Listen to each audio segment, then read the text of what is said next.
Hey everyone, welcome to Taste Different Gaming Appetizers. What are we talking about tonight? We're talking about an opinion piece, I think. The era of safe game development is killing innovation. Let me pull this up. There was a time when big games felt exciting and really unpredictable. The industry in the early 2000s was Wild West, and pretty little formulas were not really a focal point due to the constant rapid shifts in technology at the time. You never quite knew what strange mechanic or oddly genre twist might show up next. Now most major releases feel like products built from a spreadsheet. Familiar systems, familiar structures, familiar marketing beats. The sense of discovery that once defined the creativity in gaming has slowly been replaced by beep boop, carefully calculated and masterfully created repetition. Thus, we are in the era of safe game development. It's a boring, obtuse flavor, killing innovation in a subtly, am I saying that? Of a car horn. Subtly. There you go. Sorry, it's a little small. Studios are terrified of failure, while publishers are obsessed with quarterly returns. Unaware of the obvious to the rest of us catch-22, leadership teams would rather chase proven trends that risk something new. The result is an industry that keeps getting bigger financially while feeling smaller creatively. Everyone knows it, everyone feels it, and yet the people in charge keep steering straight at the same humdrum cycle. So, like I said, this is, I think, mostly an opinion piece, but I'm going to read a little bit more here. On paper, the fear makes sense. Most modern AAA development costs are massive. Budgets climb to the hundreds of millions, with marketing doubling that pressure. One underperforming launch can lead to layoffs across entire departments. While the stakes are that high, experimentation feels completely reckless, which is where that understanding comes from. So leadership falls back on what worked before. Sequels get safer, open worlds get bigger, but not deeper for advertisement purposes. Big equals better in the market, apparently. Live service mechanics get stapled onto everything because someone else made it profitable once, but the how it was profitable seems to be ignored most of the time, considering most live services don't perform well. Ironically, here is the uncomfortable truth. Safety has become its own risk. With every studio chases the same formulas or attempts to copy the success of others, the market floods with games that blur together. The battle passes look identical. The crafting systems feel copied and pasted. The narratives are polished but hollow. Players are not stupid. They can tell when something exists because it is creativity inspired versus when it exists because it tested well in a focus group. It's often incredibly obvious. From a distance, executives might see stable projections and reliable returns. From a player side, it feels like stagnation. I cannot count how many times I have booted up a new release and felt like I was playing a slightly modified version of something from 5 years ago. The industry keeps asking us why engagement drops or why certain launches underperform, but the answer is staring back at them. You cannot keep selling the same experience and expect excitement to magically regenerate itself. Make your own project with blood, sweat, and tears, and it will shine through if your project is actually strong. So this article, well, there's only a little bit left. I guess I'll finish it up. But it's a good article. It's on comicbook.com, and there'll be a link down below. You can check out and read the article yourself. But I guess I'll finish it up here because I didn't notice I was at the end pretty much. The real long-lasting damage of the safe development does not show up immediately. It builds slowly with the effects that eventually infect the mentality of the whole studio. When forced to replicate the same thing consistently, innovation dries up. Creative talent burns out. Designers who entered the industry to build something bold end up maintaining formulas that were approved by committee. Over time, the most oblivious voices either leave or get filtered out by the layers of approval. That is not how groundbreaking games are made. There is also a trust problem forming. Players are growing more skeptical of high cycles and safer marketing promises. When a new title gets announced, the first reaction is often suspicion rather than excitement. Will it be another live service pivot? Another safe sequel that smooths out everything sharp or strange? That cynicism did not appear out of nowhere. It was earned. And once players lose that sense of wonder, it is incredibly hard to win back. None of this means studios should throw away money at reckless ideas without planning. Risk does not have to mean chaos. It means leadership that understands long-term based value is built on creativity, not just consistency. It means allowing teams to experiment without fearing that one unconventional choice will cost them their jobs. It means remembering that the games people still talk about decades later were rarely the safest ones in the room. The frustrating part about all of this is the talent obviously exists, and not all publishers are at fault. Developers are not the problem. The passion is still there. The ideas are still there. But when so many are not interested in keeping the creative juices flowing, the impression is what is stated. What is missing is the willingness from those in charge to back something that might fail publicly in exchange for the chance to succeed creatively.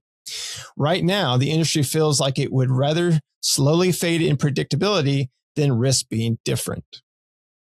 So I think that article is really good. Let me stop sharing here. I think it's a really good article that brings up a really good, solid point that I think we've brought up before as well several times. That, yeah, I mean, a lot of games, they come out nowadays and they are pretty cut and paste. They're cookie cutter. It's the same thing we've been playing for the last 20 years. I mean, that's like when, not to shit on like High Guard, but like High Guard's a good example of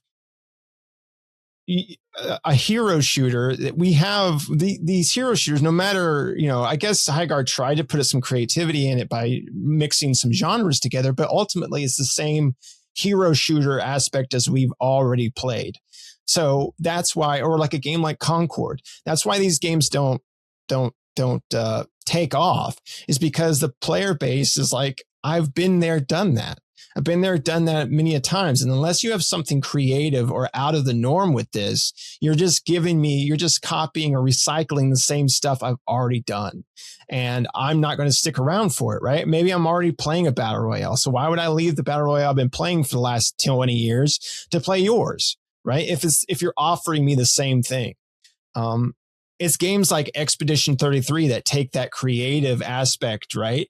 That where gamers feel, that's why it won so many awards and it was so, beloved by gamers, because it felt like there was so much creative love behind that game, right? It wasn't a cookie cutter. It wasn't a something. I mean, yes, it's not like they really introduced, I guess, a gameplay aspect that we haven't seen before. But what they did is they took something we've seen before and they put so much creativity behind it, the story and the characters and the visual arts and everything like that's, or something like Baldur's Gate, right? I mean, Baldur's Gate 3 that won a bunch of awards back then, and it's still a great game today. It's not like we haven't seen a game like Baldur's Gate. We have, but they took something that we've seen before as far as that type of play style, and they put in their own creative juices in there, right? And that shines out from the old recycled crap that we see day in and day out with all these new game releases that come out there. So, I think this article is exactly point on with a lot of the industries just trying to play it safe by rinsing and repeating a lot of the same stuff, hoping to strike big, right?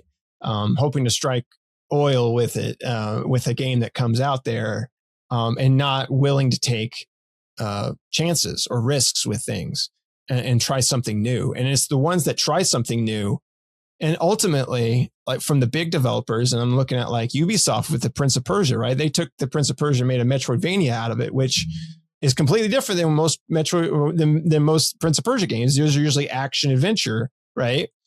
And they made an awesome game out of it. But because it wasn't the tried and true that Ubisoft is accustomed to, they decided, no, we don't want this, right? They want to be safe than try new things. And when they do try new things, I think in that case, I think that development group succeeded with that game. But of course, corporate doesn't think so, right?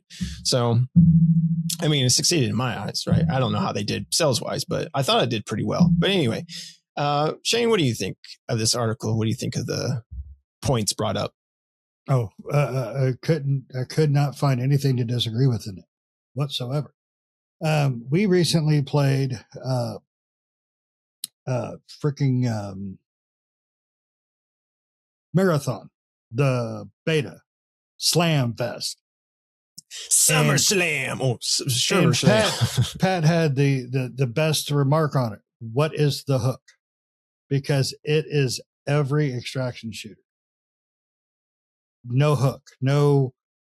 Well, look what you can do here, or look what this does, or I mean, you have some powers, you have some special abilities, you have randomized weaponry that you can find, but you're still doing the same thing. You're picking a bunch of crap up and you're trying to get it out and not get killed by the environment or other players, along with so many other games.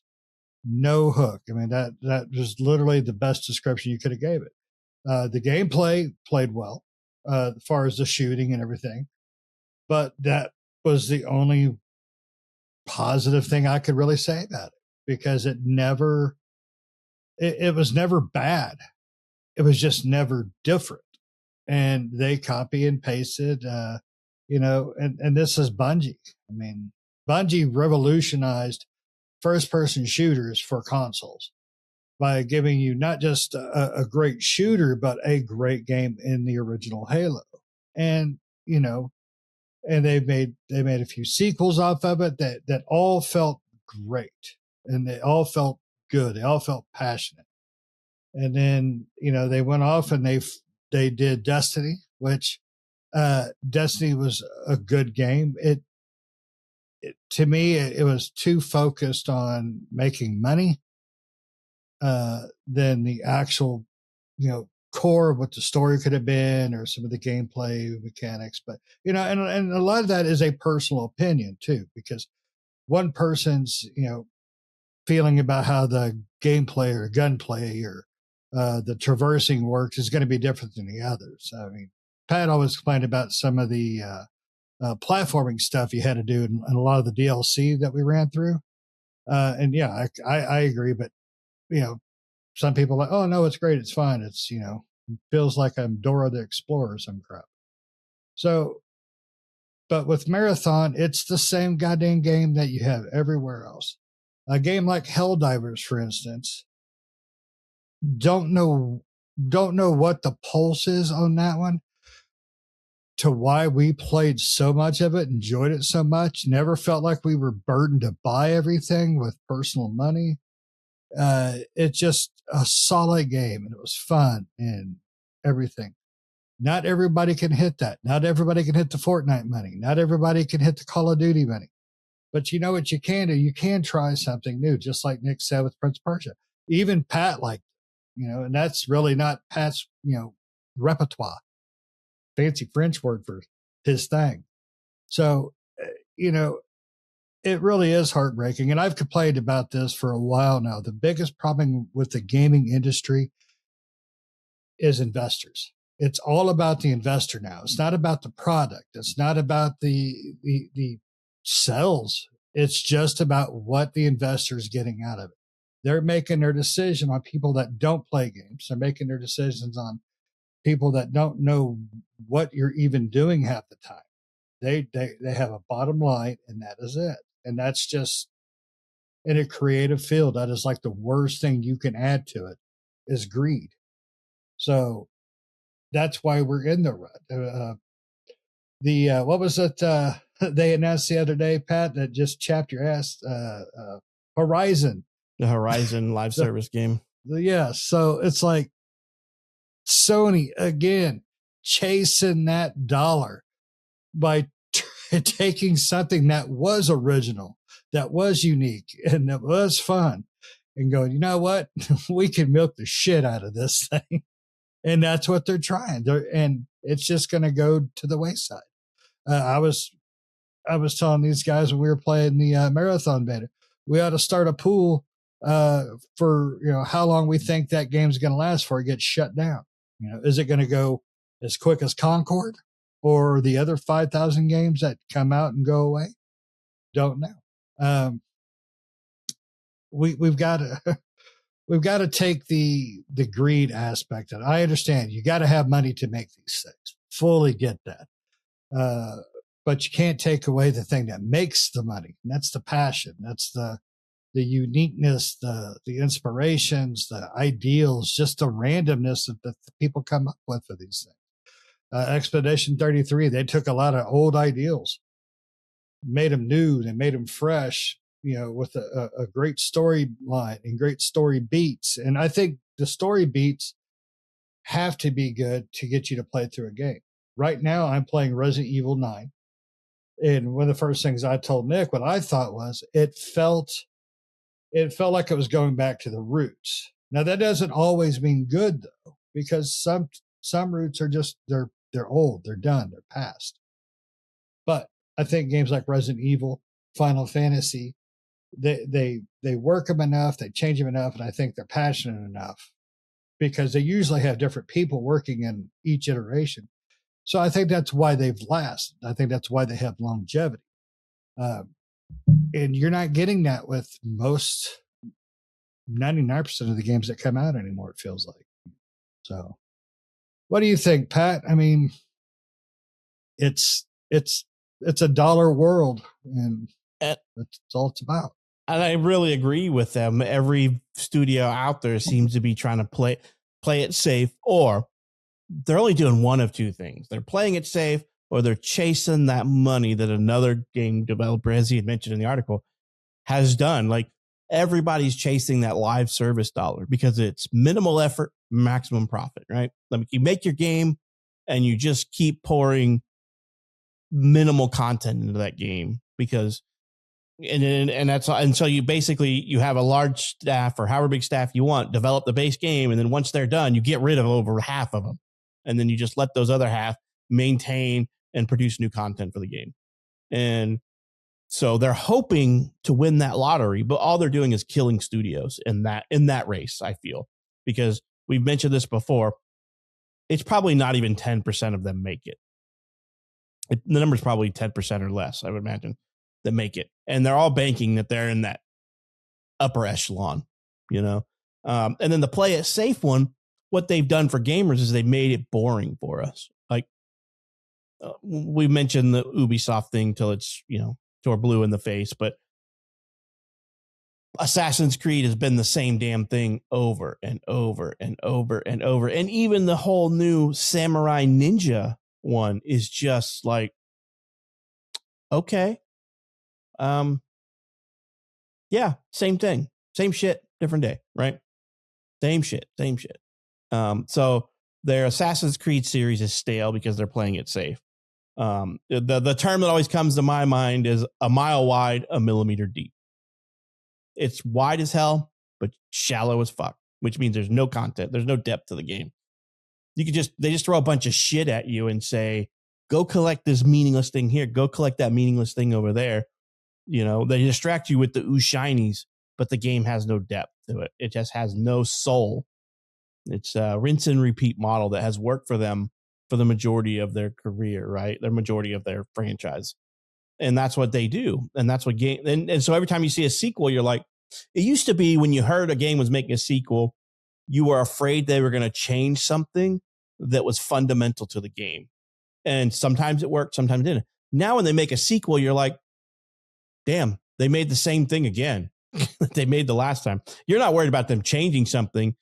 You're worried that the damn thing is going to be the same thing as the last one with a new skin, right? We're Assassin's Creed in the desert. We're Assassin's Creed in medieval times. We're Assassin's Creed in Norse mythology. Space. Yeah, that's going to be the next thing. They're going to be just like, what was Assassin's Creed Martians? Yeah, Assassin's Creed. Reminds me to think of like Overwatch and then Overwatch 2. And now which is now Overwatch. 2. Yeah. Because Overwatch 2 was just Overwatch, but with updated stuff. Yeah. And it's like, it reminds me of Saints Row, right? They're going to go that route where Saints Row just went so over the top, but they always change stuff. So it's kind of a bad example, but Saints Row and then Saints Row went to space. Assassin's Creed is going to space next. It's going to be Assassin's Creed Aliens or some shit like that. But it's going to be the same game. It's just going to be in space, a new skin on top of the same old crap. That's how I feel it's going to be anyway. But all the game developers out there feel, not all of them, but the majority of them feel like they're just playing it safe. And I agree with Shane to most part that it's shareholders and stuff like that for publicly traded game companies, but even private companies, up until, I think technically isn't Ubisoft privately held still by a singular family, or a singular group of people, Nick? You remember that? Tencent owns. They own like a percentage. Yeah, they bought a stake in the company, but the Ubisoft. Yeah, it's aren't like they owned the by the Chalanti family or some shit like that? Yeah, like it's not publicly traded. I don't think. I have to go back and look. I didn't think they were. I'm sure they're publicly traded. No, because you would. I mean, I could be wrong, but because I thought they went back private at some point, but I don't know. I can't keep straight on what these game developers are doing, but even in the private sector, really the only people who are making different stuff is indie developers or those single person developer that's not their primary job. Their primary job is to whatever, they're making bread somewhere. Delivery driver at Amazon. Right. Yeah. And so they're like, I'm just making this as a passion project. The indie studios that are like, we can survive on what we've saved up for a year. So let's hurry up and get this thing out or get something in early access so we can start making money. Yeah, I mean, because I'm thinking of things like that started it all, like Phasmophobia, right? Yeah.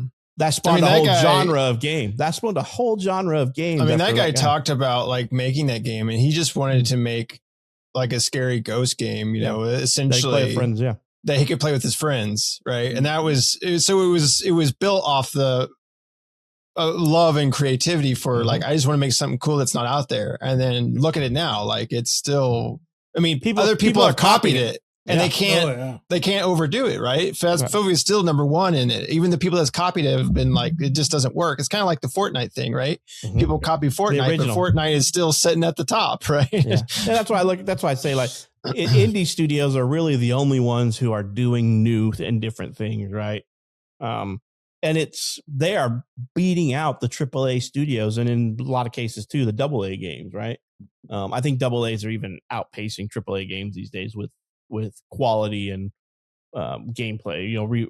Basically the top games we want to play. They're no longer being pushed out by these AAA and quadruple A studios, right? So they're playing it safe, which I think will end up killing them in the long run because people are getting bored with the same humdrum game over and over. Like, how many more times can Ubisoft make Assassin's Creed without changing? Yeah. All right. You will find a niche somewhere with that game with people that are like, ooh, I love the Edo period of Japan, and that's why I'm going to play this game. Or I love the Viking portion. And so you'll get those people, but the people that have been with the franchise for a while are just like, I've already done this. It's just a reskin of what you've already done.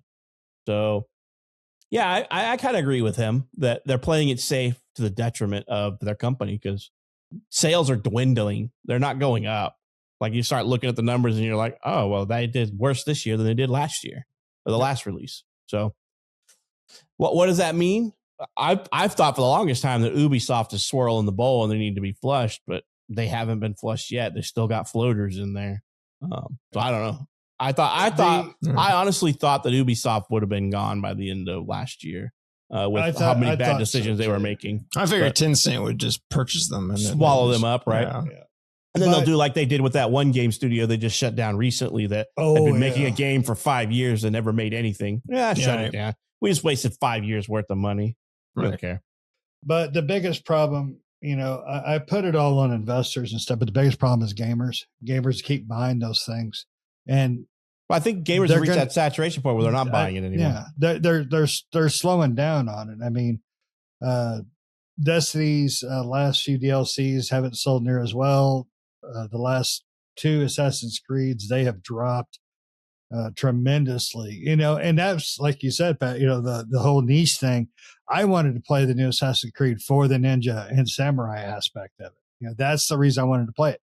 Nothing else about that game made me want to play it but that, because I know they would have got the combat just fine. But the problem is everything else around it, the world, the story, it's all going to be one beat to get me to go find crap. So, yeah, but gamers, you know, have got to stop buying the garbage. I mean, that's why phone games have blown up, because there's that group that just buys all that phone crap, you know, all the loot stuff, the, you know, randomizers, the extra lives. You know, if you stop buying the garbage, hopefully they will start producing, you know, games that shine, games that are unique. Last of Us, when it originally launched, I mean, it was such a wonderful game, such a well done game. From A to B it was enthralling. I mean, great characters, great story beats, combat, the whole character buildup between, you know, the two leads was everything you want in so many games. That's something you just don't get no more. I mean, even with Insomniac, right? I mean, they still make great games and stuff, but if you think about like Spider-Man to Spider-Man 2 and even the new Wolverine, like I'm afraid with the new Wolverine, it's just going to be Spider-Man, but with a Wolverine skin, right? I mean, because they are, if you think about Insomniac with Spider-Man and Spider-Man 2 and those types of games, they are following a same formula with them. The open world scheme. Yeah. I mean, I think, I mean, they're playing it too safe, I think. Right. And that's hurting them. And so I'm like, that causes the console, and what that shows to, let's take off the lens of a gamer and pretend that we're investors, right? If you're seeing constantly that console and PC gamers are dying, but mobile gamers are thriving, we're going to the mobile gaming, right? Which is going to make that stuff the main form of gaming. And mobile games, in my opinion, are just the pit. They're the worst of the worst game. And I don't mean by like playability and things like that. It's just money grabbing games. Like mobile games are money grabs. That's what they are. They're designed to get you in there, spend your hundreds or thousands of dollars. I mean, those games are full of whales. When you're talking about a whale in a game, and you know, we're talking about GTA had shark cards and whale cards. Mobile games put that damn game to shame. Oh yeah, you know, with the amount of money that they rake in with the least amount of effort. But I don't know, what will it break? I don't know. I think that gamers are so hungry for something new, something good, that they're just grabbing at anything they can these days. If somebody came out with something AAA, new and original, they'd probably make bank. But then it would just be the same cycle over again, right? Like, oh, we're going to make a part 2. And we're going to play it safe. Well, and then you're going to have like a bunch of developers out there making copycats, right? Mm-hmm. Yeah. And then you're going to flood the market with that same type of game. And people will be like, well, I don't want to play that game anymore. I don't want to play that anymore. Yeah. Yep. I'm with you. I mean, there used to be a time when every game was a shooter. Yeah. Every game was a platformer. Had some online or a platformer. Yeah. But you're exactly right, Shane. They have to have a hook with it, right? Like if you're going to make that same game, like if you're going to make a battle royale, that's fine. Make your battle royale, but you got to have some sort of hook with it. Like they have one during, because Steam's Next Fest is going on right now, and they have a lot of demos out there. They have one called Fate Trigger, which is coming out. It's anime inspired battle royale, right? I like the anime inspired visuals of it, right? Mm-hmm. The anime characters and stuff like that. That's cool. But the game itself is just battle royale. It's no different than any other battle royale. And it's like they had a survey in there, like, you know, tell us about the game, and like, you know, and then add your comments. And in my comments, I'm like, you've got to do something that's different. Otherwise, this game is going to just die out, because you have the anime aesthetic, which is different. That's cool. But beyond that, you're the same battle royale that people have been playing for the last 20 years. With right? the anime skin, like you said. With an anime skin on it. So I like that part, but sometimes that's all it takes, right? Because sometimes, but I was thinking Marvel like with Rivals that game, is the perfect example of a hero shooter that is nothing special. It's just right. It's like it's got Overwatch, but with Marvel. Right? Yeah. And I was thinking with this one, I was like, I'm wondering, it may not do perfectly well in the U.S., but I'm wondering like Korea and Asian countries having a anime inspired, because they are anime like fan service. The girls have tight, clothing and all that stuff. What do they have, Nick? Well, you can download it and play yourself if you want to look. But so places like Korea and a lot of those Asian markets do love that type of those types of games. Those usually do really well over there. Any type of anime inspired game. So I could see it possibly sticking around just because of the that market, right? And not necessarily the U.S. market, because the U.S. market they're not that big into that stuff as Asian markets are. So that game could thrive on the anime aspect, not the shooter aspect. Exactly. Not what the main product is, but right? Just the overall appeal. Yep. And that's that's the hook they might have been going for. That's the only thing that makes me think that that's the hook they were going for with that. But and that may be because anime fans. What's the joke? All poo-poo times are pee-pee times, but not all pee-pee times are poo-poo times. All gamers are anime fans, but not all anime fans are gamer fans, right. That kind of stuff. So I wonder if that's kind of, how that works, that they're gaming, they're betting on that, Right. And it makes me think of like, we played like Shane said, we played Marathon, the Server Slam. It makes me think of like WWE matches back in the day. Right. But as far as an extraction shooter goes, I mean, I thought it was fine as far as that goes. But Pat's exactly right. What's the hook for your game, right? What makes me want to play this extraction shooter compared to like Hunt Showdown or compared to Arc Raiders? Like, what's different about you that's, different about these two, right? Besides the cyberpunk aesthetic, because Arc Raiders is like what, steampunk in a sort of way, but Arc Raiders is definitely different than Hunt Showdown, right? Yeah. Even though they're both extraction shooters, they definitely play different. Mm-hmm. But Marathon plays, I guess, I don't know. Marathon's kind of like, I don't know if it's like a mixture of both of those games. To me, it felt like it felt more like a Destiny spinoff. It felt, because the guns, it felt very Destiny to me. The perks or the special weapons you could do, they felt like Destiny to me. The world felt differently. The surroundings, sure. Which we noticed a couple of the areas, the outside world was different, but we found some of the inside areas to be the exact same thing from different maps, like the exact same layouts, exact same. I don't know how procedurally generated it is, right? I don't know. It seemed like it was like half procedurally generated. Yeah, the outside world was, but the inside was, just kind of tossed into this realm, this realm, or this realm. But I don't know. I think I would love to see more games like Phasmophobia, more games like Expedition. Do I get tired of Resident Evils, type games? Yeah, but they're able to do such a good job, I think, between each iteration. Some of them not near as good, but right.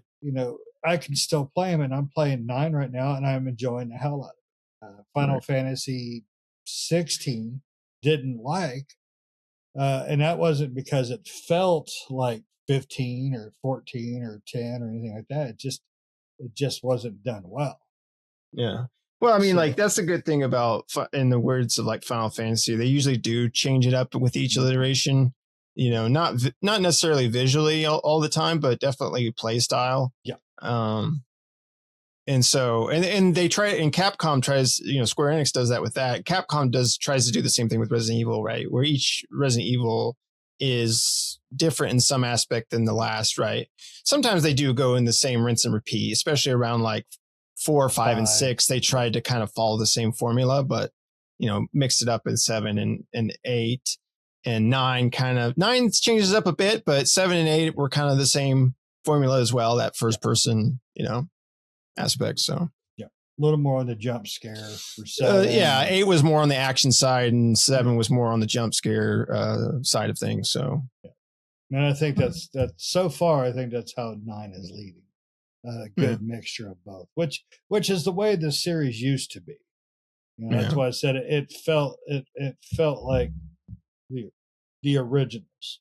You just got to take chances sometimes, as studios, and taking a chance on making a battle royale or an extraction shooter or something that's been done 20 million times with no hook is not taking a chance. That's just hoping, like Pat said, that's just hoping to win big, right? Yeah. To be a part of that pie, right? Hoping that very small percentage of pie. You're hoping that you can squeeze your slice in there. But they really need to take a chance on making, because it really is. For me, I feel like the games that I have enjoyed the most, especially the last few years or so, I mean, there are bits of big games, but most of them have been smaller titles, like side games that from smaller developers that just make a really cool. I mean, like that Ocean Metroidvania one I sent you, Shane. Oh, yeah. That thing is fan. What is the name of that one? I can't remember. I really, really enjoyed it. I felt it was unique. The visuals I really liked. And there's a lot of familiarities to some of the combat, but there's so many unique things with everything else. I think somebody wanted to make a game like this, and they wanted to make it fun, not just for money, but for themselves. And you can tell with a game like that.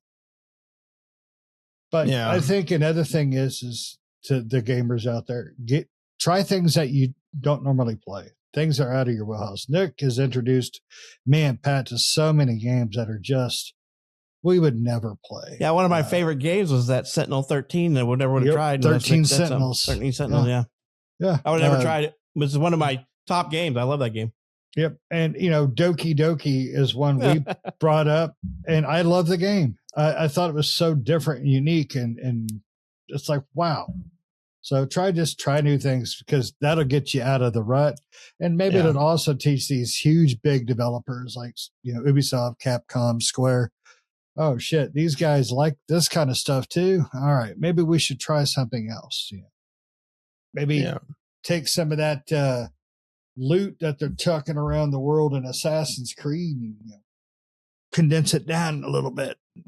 Make it nice. And that's one thing back in the day too, that Game Pass helped a lot too, was finding those unique titles. Like I remember that, especially when they had like the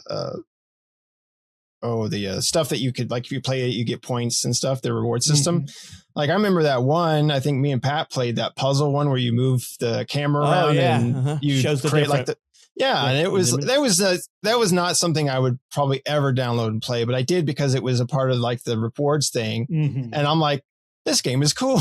It wasn't very long, right? It was a short game, but it was like really cool. I was like, this is cool. This is a neat aspect. And it's like, and I, like Shane said, I try to go out there and like, I will find games that just weird off the wall. And I'm like, I'm going to try this. And I have run across some really cool, just unique games from small developers and stuff. Because Children of Clay, that was one you told me to check out. Yeah, that's a free one. That's on Steam. Yeah, absolutely free. Go check it out. It was fantastic. It was so different and unique.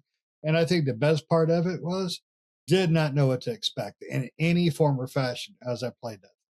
Yeah. It was just playing. That's it. It wasn't like, oh, I bet it'll do this, or I bet if I run left on a screen, or if I hit this button, I had no forethought into anything except for what I was doing right there. And I love that. Yeah. And it's a short game too. It's like 15 minutes long or something like that. Yeah. But it's a fun little game to play. And there's a lot of them out there. So, as far as, talking to gamers, if you're still listening, like go out there and try some of these oddball games, because you'll be surprised that you'll come across some like that Kingdom game. That was a really fun. That one where that side scroller that me and you played. I think all of us may have played. Yeah, it. we did. Yeah. Yep. Kingdom 2 Crowns, I think it was. Yep. Right. Yep. Yeah, that game was so much fun. Yeah. There was another one by that same company, I thought, that's like They had a few Kingdom games, king or whatever. Yeah, where you play as a king and you make decisions in your kingdom. But yeah, these little indie games are what's pushing the envelope, not these AAA and AA studios. Right. And they need to pay attention, because sooner or later, that's going to be what people are playing, because we're not going to pay $70, $80 for that game that I played last year and the year before. And right.